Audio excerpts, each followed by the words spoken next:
Parlons rapidement maintenant des modes de collecte de données. Écoutez, la collecte automatisée, le scraping, c'est des trucs que vous avez peut-être appris dans certains de vos cours d'informatique, le cours de technique d'analyse de données. Il y a des approches plus traditionnelles qui sont encore, où les gens trouvent encore intéressant, mais ce sont des approches qui ont tendance à disparaître ou à être moins propices à être utilisées. Fait que des approches sur papier, des approches assistées par ordinateur et ainsi de suite. La première approche dont je vais vous parler sont les questionnaires auto-administrés. C'est utilisé lorsque les unités répondantes doivent consulter leur dossier personnel avant de fournir des informations demandées. On aimerait ça que les gens consultent leur dossier. Si, par exemple, vous leur demandez quel est votre salaire exact l'an passé, moi, je ne pourrais pas répondre ce que mon salaire exact comme ça sans y penser. J'aurais besoin d'aller voir mon T4 pour pouvoir voir le chiffre exact de ce que j'ai reçu pour mon salaire. Si l'idée, c'est de réduire les erreurs de mesure, ben, on aimerait que les gens prennent le temps d'aller consulter leur dossier. Mais s'ils consultent leur dossier, ça peut prendre du temps. Ils n'ont pas nécessairement leur dossier avec eux quand on appelle ou si on les fait venir pour une entrevue ou un entretien.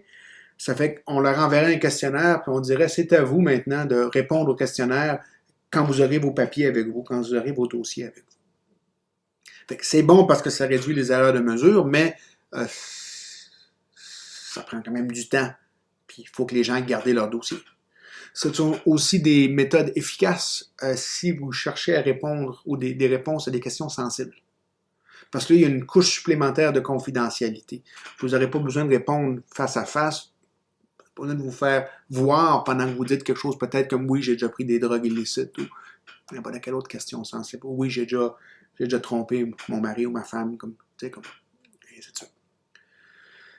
En général, c'est moins dispendieux parce que vous n'avez pas nécessairement besoin de payer quelqu'un pour faire l'entrevue avec la personne. Mais c'est un taux de non-réponse assez élevé. Si tu m'envoies un gros questionnaire, puis tu me dis est-ce que tu pourrais répondre à ce questionnaire-là quand tu auras le temps, ben, il y a de fortes chances que je ne le fasse pas. Alors que s'il y a une personne en face de vous, ou une personne de l'autre côté de la ligne, au bout de la ligne, ben, il y a peut-être plus tendance à répondre. Fait ici, on gagne en minimisant l'erreur de mesure, mais on perd parce que ça ne minimise pas le taux de non-réponse. En fait, ça va sans doute augmenter le taux de non-réponse. On a aussi des questionnaires assistés par enquêteurs. Là, vous avez des enquêteurs qui sont formés afin d'augmenter le taux de réponse, la qualité des données. Fait que peut-être qu'on vous envoie un formulaire et qu'on vous appelle pour que vous répondiez au formulaire ou pour vous rappeler de répondre au formulaire ou pour vous encourager à répondre à certaines des questions.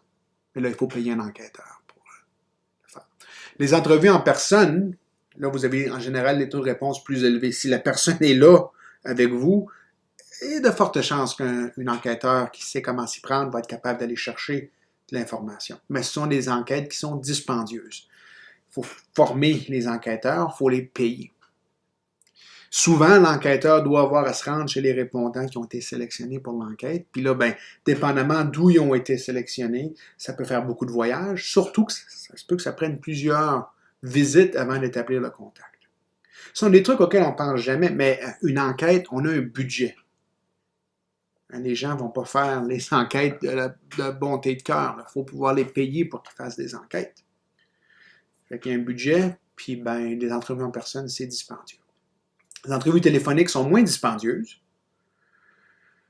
mais l'envers de la médaille, c'est qu'on a tendance à produire des taux de réponse qui sont moins bons que les taux de réponse des entrevues en personne, sauf que c'est quand même pas nécessairement mauvais. Fait que c'est un juste milieu, si vous voulez, entre je vous visite pas, je vous envoie le formulaire, puis je viens vous voir en personne. On fait la balance, côté taux de réponse, puis côté les dépenses associées. C'est plus sécuritaire aussi pour les entrevues, pour les gens qui font les enquêtes, les enquêteurs. On n'a pas besoin de se rendre chez quelqu'un qu'on ne connaît pas. Mais la durée effective est courte. En personne, si vous faites une enquête en personne, vous interviewez une personne face à face, les gens ont tendance à rester jusqu'à la fin. Au téléphone, il y a une fatigue téléphonique. Si ça va durer trop longtemps, oublie ça. Après 20 questions, je ne suis plus capable de répondre à vos questions, je raccroche. Pour les entrevues téléphoniques, on a aussi ce qui s'appelle la composition aléatoire des numéros. Alors là, on ne va pas nécessairement chercher, ce n'est pas des gens qu'on va chercher, ce sont des numéros de téléphone aléatoires. Et là, il y a plusieurs personnes qui ne sont pas dans le champ de l'enquête. Vous devez composer des numéros de téléphone au hasard, et puis ça prend du temps avant de trouver quelqu'un qui va être, en fait, faire partie de l'échantillon qui vous intéresse. Mais des entrevues téléphoniques, ça se fait de moins en moins.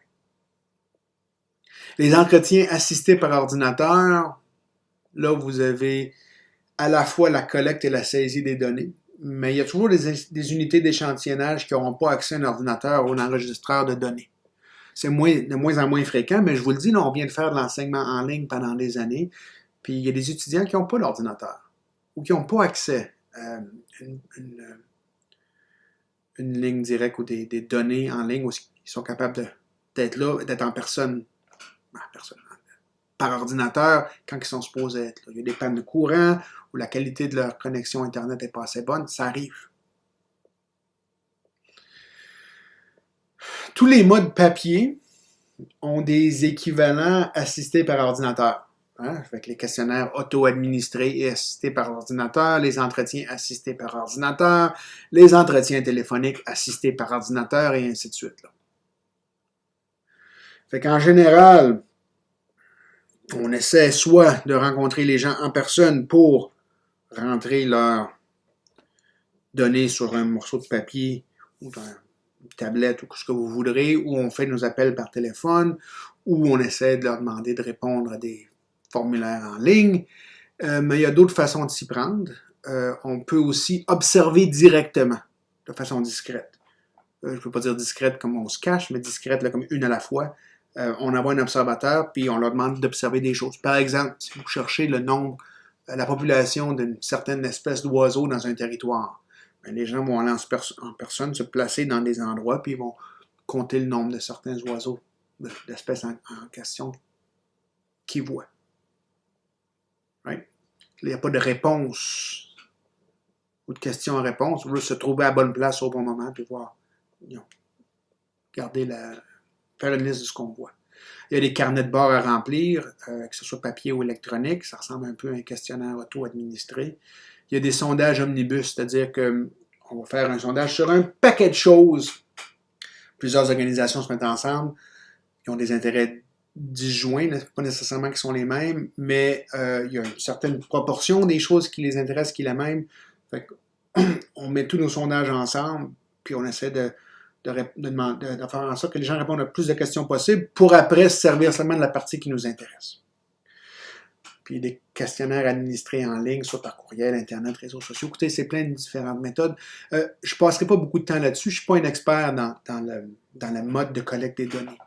Mais ce que je veux que vous sachiez, c'est que il y a une énorme différence entre partir d'un objectif, puis trouver la façon de ramasser les données, de recueillir les données, puis avoir les données et faire l'analyse. La partie où on fait l'analyse, c'est la partie qui est facile. La partie où on essaie de trouver les données, d'aller chercher les données, les unités, tout le travail plate qui vient avec l'échantillonnage, c'est un travail qui est excessivement difficile à faire comme il faut.